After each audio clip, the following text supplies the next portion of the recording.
You can close your machzorim for a few minutes. You can kick your feet up if you like. I'd offer you a glass of water, a little bit of challah. It's coming.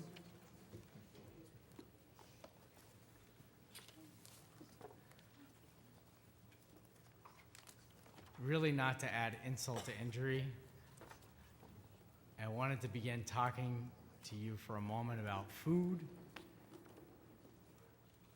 And I want you to imagine with me for a moment that you are going to a very fancy restaurant to celebrate the birthday of a loved one. Everyone's dressed up. You're looking forward to that joyous time when you sing happy birthday as a flickering candle is served on top of an elegantly decorated piece of chocolate cake. But then, something goes wrong. The service is terrible. The food comes out lukewarm. It's like it was sitting in the kitchen for 10 minutes. And you begin to complain because, well, the ambiance is just not quite what you expected it to be. So you speak to the management, and they offer you the piece of chocolate cake on the house. Now, you have a choice. You could tell your friends and your family how miserable an experience you had, or you can go online and you can write a review on Yelp. Or you could do both.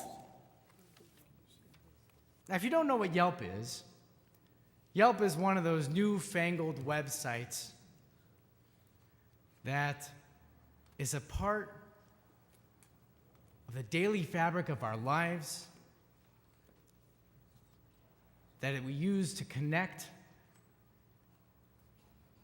to businesses and to each other.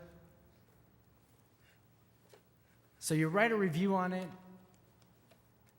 and you feel like, well, maybe you haven't changed the world with this little bit of critique, but you feel a little better. And hopefully, your loved one enjoyed the time with you nonetheless. So Yelp, it recommends services to people for all sorts of things: restaurants and plumbers, congregational nursery schools, and yes, even rabbis. Not only is the contact information available, because Yelp stands, in short, we think, for Yellow Pages, Yelp, besides the play on the screen for help. But it's also a sophisticated tool for reviewing the quality of the service that you receive. So we live in this thumbs up, thumbs down kind of world. And if you've used any of this, you know that even there's a little picture with a thumb up or a thumb down if you like the restaurant, approved of the work of the plumber, or even liked the rabbi's sermon. So ask yourself the question: are you someone who takes time to write reviews about your experiences? Are you someone who reads those reviews and makes decisions based on them? Ask yourself, which one are you? Now, it isn't a surprise that a couple weeks ago, Yelp found itself in the Ninth Circuit Court of Appeals in California. Some of you may have heard the story.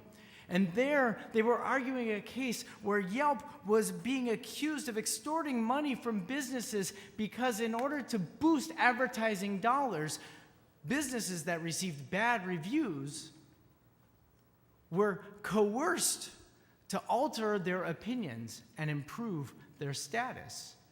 And for the right amount of money, Yelp and that technology would help your business grow.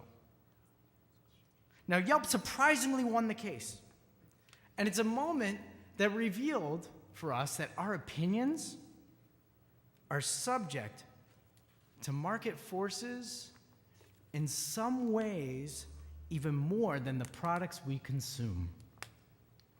Our opinions matter, but this Yelp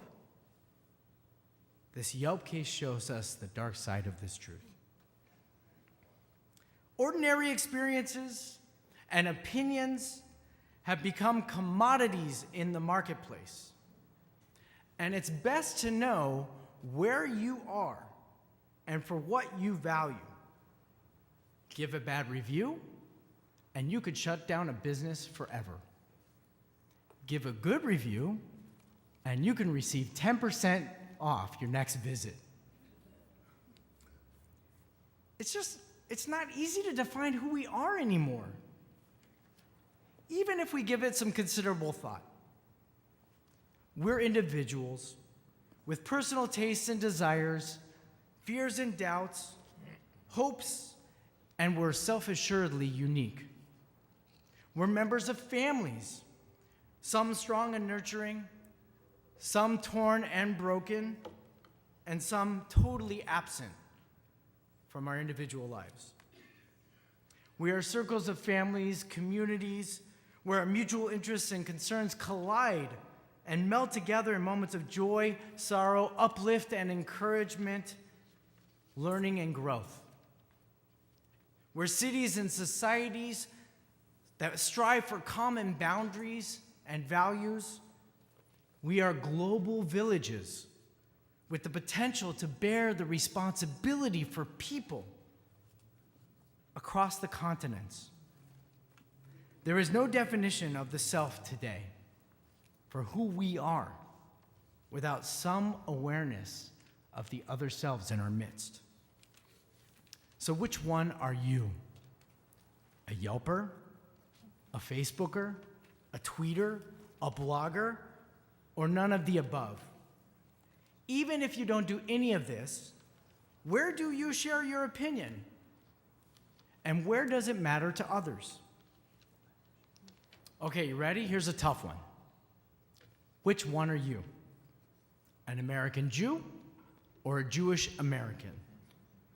A generation ago, kids at camp would have hours of programming designed around this question in the hopes that their Jewish identity would in some way make its way into an increasingly impressive resume of accomplishments.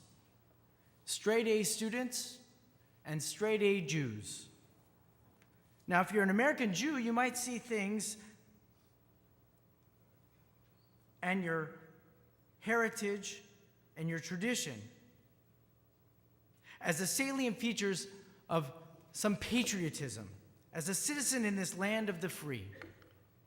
And if you're a Jewish American, well, the foundation of your identity in Judaism is the core of your American identity. To be a good American is to be a good Jew. So Louis D. Brandeis, Supreme Court Justice, taught us in the 1920s. Ready for a tougher one? Which one are you? An optimist or a pessimist? Sure, there are many among us who would call themselves cautiously optimistic or optimistically cautious, but that may be evading the truth. But don't worry.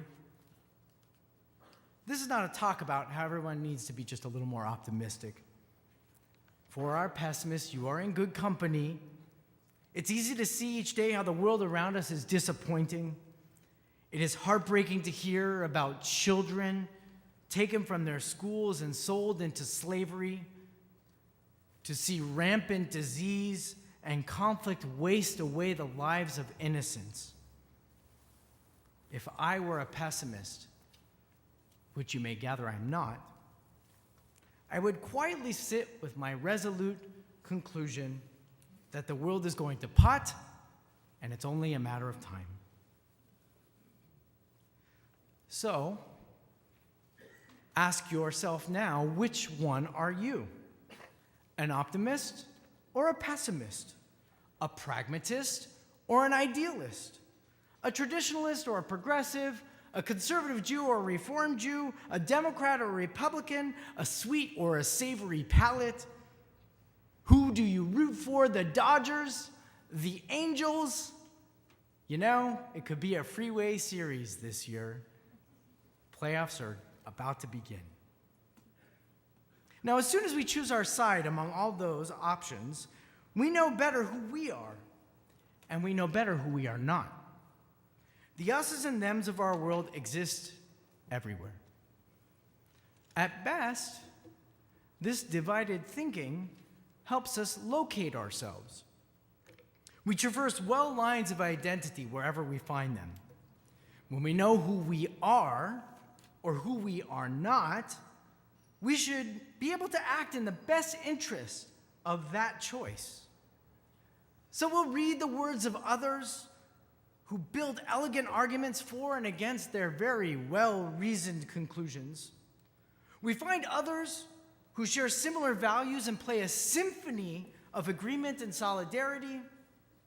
We build complicated structures of value, us and them propositions, to bolster our own values, to find security and trust in this vastly complicated world of competing and even opposing truths. The worst among us repudiate the truths of others, arguing that their thinking is terminably flawed. The best among us nod in assent, accepting the other, even if we cannot agree with their truth propositions. Some of us are those optimists and idealists. We see the best in others and ourselves. But what do we do when we are wounded by giving to others? Broken trust and unreciprocated affection can wear us down. Are we not equally complicit in the flawed thinking of us and them? In the moments when we're vulnerable and uncertain, one more act of mistrust foments disappointment. There was nothing more piercing in my childhood than one of my parents turning to me when I screwed up and said, "I'm disappointed in you." It's even harder when I have to say it to my own children. So given a robust capacity for caring is a gift indeed, even those who give unconditionally to others are tired and worn after time. But beyond the anger, beyond the frustration, our disappointment urges us to retreat into the salves of us-type thinking. And for this, there is no Torah I can teach you for disappointment. But don't worry, we may not need tomes of tradition to guide and validate this truth. The new frontiers of neuroscience delve into the trenches of choice and responsibility and challenge us to understand our divided selves, to heighten our awareness of what is our emotional response and our thoughtful, reasoned approach to solving some seemingly impossible dilemmas. We may call this thinking fast and thinking slow. Our fast, seemingly automatic response is emotional. And when we have a moment to breathe, we have the opportunity to evaluate whether our thoughts and actions are really consistent with our emotions, our beliefs, and our values. We may like to think our slow thinking defines who we are, but it's the fast moments that reveal deeper truths we'd rather sometimes overlook. So take the prolific and prophetic Israeli author Amos Oz, who began an interview this summer during the Gaza war in a rather unusual manner. Before even beginning to field questions from the interviewer in the German international news source Deutsche Welle, he asked permission to pose questions to the readership. So he asked, What would you do if your neighbor across the street sits down on the balcony, puts his little boy in his lap, and starts shooting machine gun fire into your nursery? What would you do if your neighbor digs a tunnel from his nursery to your nursery in order to blow up your home or in order to kidnap your family? They're stunning questions. And while the interview was aware of the context in which they were posed, they remained unanswered throughout the entire interview. The answers we see reveal more about our characters than we may at first have been comfortably ready to see. Surely, Amos Oz, who's one of Israel's most vocal critics, must have been surprised when he contemplated his own questions and his own answers. Would he kill the person across the alley coming from the tunnel? Would it betray his deepest held loyalties and prejudices in the moment of life and death? Which one are you? It seems logical and simple that any of us would take all necessary measures to prevent the harm of those for whom we take responsibility and love. But what about that necessary measure of taking life? What about jeopardizing our morals by taking the life of an innocent child? You could take away any measure necessary to prevent the adult with the gun pointed in your direction, but does the cost of that child's life come at too high a price for your sense of justice and truth? How would you react?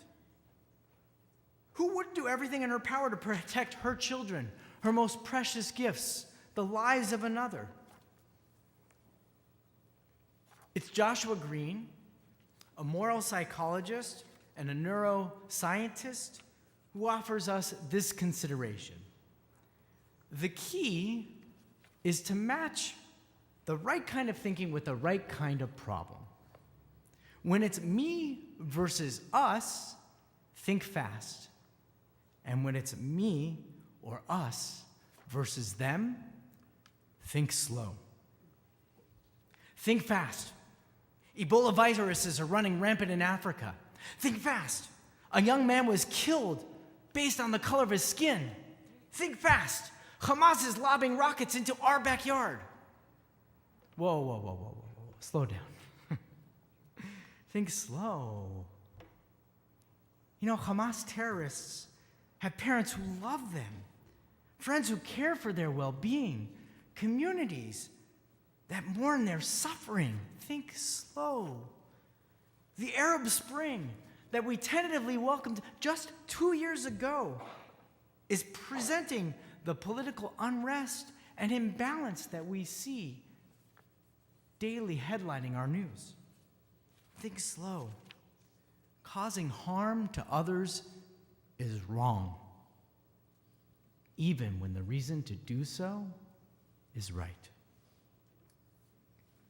Now, as angry as we might feel about the world around us, I think it's our disappointment we must contend with. See, disappointment is more than an emotion. Disappointment is this wonderfully powerful confluence of thinking fast and thinking slow. When we experience disappointment, personal, social, political, we ask ourselves, how should we respond? And here, our tradition offers us a way through the morass of despair. There is a teaching in the Pirkei Avot, the morals of the Jewish people, that reminds us of the perils of us and them thinking. What's mine is mine and yours is yours. There they teach us that us and them thinking is inevitable and even expected. That's why the rabbis called such thinking average. It neither helps nor harms anybody else. But the rabbis also said something else. They called this value the value of Sodom and Gomorrah, the divinely destroyed city. Mine and yours thinking has the potential to destroy us. The ancient ones prescribed righteous being in the one who acknowledges what's his is his and has the courage to teach what he has to others. Now, thousands of years ago, this us and them thinking was divided and thrust into the center of the Colosseum, where Caesars and plebeians would shout and cheer as gladiators wrestled with ferocious animals. If the lucky gladiator was fortunate enough to slay the attacking beast, the people and the Caesar would pull the crowd thumbs up or thumbs down. Will he live or will he die? The rabbis were mortified by such abject opinion making. And instead of counseling us away from the dens of iniquity, away from the Colosseums altogether, they urged us to bear witness and to go into those Colosseums. And if the thumbs go down, it's the Jew's responsibility to lift his thumb up high. For who else will speak out about injustice? It is a bit more serious than a Yelp review, I must say. There's no doubt today that these truths are increasingly difficult to determine. The boiling points of social community are simmering. The moments when we're frustrated and we despair are mounting and increasingly daily. We'll sit and respect the words spoken from the pulpit or from an expert or some or another who explains just how complex this current global climate has become. And we wonder, must we really sit respectfully until the last word is spoken and we leave the real conversation for the car ride home? Must we meekly ask, was it really ever that simple? Or can we ask, were we just simply too naive to see that today's strife and today's violence and today's sorrow is really the unintended consequence of actions and choices made generations before? Don't think so fast.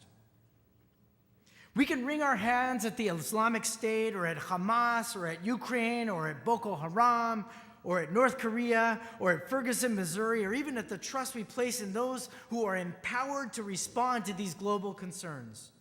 We can retreat into the safe embrace of our comforting circle, of those who get our crazy political and personal views, who agree or disagree with our thoughts, but love us anyways. Those are the us's in our lives. People who get us and people whom we get. When we're threatened, when we're vulnerable, when we're cautious or mistrusting, our comforting circle surrounds us. And anyone outside is considered other. It's most remarkable how the fundamental lessons we have to learn as small children continue into maturity. Don't think so slow. How can we aspire to such lofty heights? The message of our tradition has been and continues to be a message to fight against this failure in imagination. Do not oppress strangers. Find in ourselves a love for the other even when the other violates principles we hold fast to our core. Thinking fast and slow. Transform disappointment into sacred responsibility. This is our tradition. It's more than laws of kashrut and holiday celebrations. If it was merely a code of law, Judaism would have been dissolved into the global theater of power and avarice generations ago. Judaism teaches a morality, a way to choose in the world that challenges the powerful and responds to the cries of the helpless.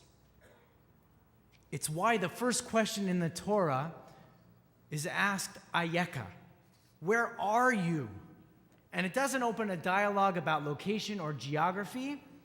Ayeka means, where are you? And when the God of all creation asks that question, where are you? He is speaking to you. It's the same question we asked tonight. Which one are you? See, our journey to promised lands begins with self-discovery. You have to answer the question, which one are you? It's an invitation. It's a lure to a response. Interestingly, the last question in the Torah, asked by Moses in the final moments before the people Israel enter the land, is, who is like you? Implying that we, the children of Israel, are harbingers of hope and of promise. Rosh Hashanah, my friends, it celebrates the creation of the world. The world begins when you are created. We celebrate this moment every year to recreate ourselves. The Jewish way is to identify ourselves and construct our world as a member of a family. We're the children of Abraham. And when we know to which family we belong, we can then set about our uniquely defined task of helping the world think slowly, to think with the mind of godliness within us. Where are we, and who will be like us? These are our eternal questions. These are our questions we have asked and will continue asking in the generations to come.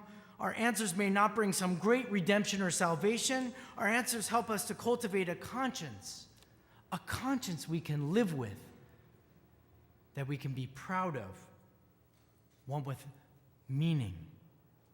So let us tonight, and on this holiday, think fast and think slow. Find those moments when you're thinking fast, and find those moments when you're thinking slow. And remember that we belong to each other. And what we must offer the world around us is nothing short of miraculous. In Jewish parlance, we call this achdut, sacred togetherness. We are a covenanted people, and our place is to stand between fast and slow thinking. It's between us and them to find the truths that dwell among us and between us all. And this time of year, we are called to find our way home. Which one are you? To be a Jew is to willfully expand yourself into the spheres beyond us and them thinking. The us is something our tradition says encompasses the entire world. When we say the Aleinu prayer, Adonai Echad, Ushemo Echad, and we pray that God's presence in this world will be one, so too may our capacity for that oneness to expand within us. It is our mantra. It is our mandate. It is our mission. Shana Tova.